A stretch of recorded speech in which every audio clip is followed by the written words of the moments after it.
එතැනි පරිසමාප්තයෙන්ම හෝමාගම බොදු පුරවරයක්. විශේෂයෙන්ම බල ප්‍රදේශයේ පුරාම සෑම ගමකම දහම් පාසල් ක්‍රියාත්මක වෙනවා. විහාරස්ථානය ක්‍රියාත්මක වෙනවා. මේ ක්‍රියාත්මක වන දහම් පාසල් සහ විහාරස්ථාන කේන්ද්‍ර කරගෙන ඔබ බෞද්ධ පුනරුදය සඳහා ගෙන යන වැඩපිළිවෙල කිව්වොත් ඇත්තරම දහම් පාසල් සහ විහාරස්ථාන සම්බන්ධයෙන් අපේ පනතේ ඍජු ප්‍රතිපාදනයක් නැති වුණා. අපි අපේ දසවැදෑරුම් ප්‍රතිපත්තිය ඇතුළත් සඳහන් කරලා තියෙනවා.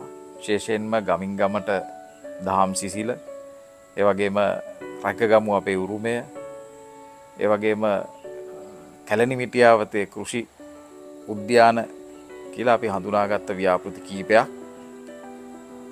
මේවා අපි කරන්නේ ඇත්තරම ප්‍රදේශීය ජනතාවගේ ආගමික, සංස්කෘතික, අධ්‍යාපන කටයුතු නංවන්න තමයි අපි විශේෂයෙන් මේ ව්‍යාපෘති හඳුනාගත්තේ.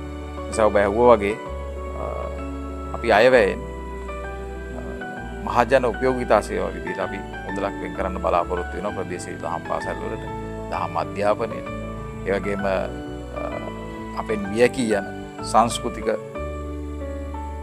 අංග රැකගන්න, ඒ කලා ආයතන රකින්න අපි විශේෂ මුදලක් වෙන් කරන්න බලාපොරොත්තු වෙනවා. ඒ විතරක් නෙමෙයි, අපිට මේ සඳහා ඍජුවම අපිට ප්‍රතිපාදන දෙන්න පුළුවන් ක්‍රමවේදයක් තමයි අපේ පනත හැටියටත් ප්‍රජාමණ්ඩල සෑම ගමකම පිහිටවලා ඒ ප්‍රජාමණ්ඩල හරහා මේ කටයුතු අනුබද්ධ කරලා අපි බලාපොරොත්තු වෙනවා ඒකට අවශ්‍ය මුදල් සම්පාදනය කරගන්න.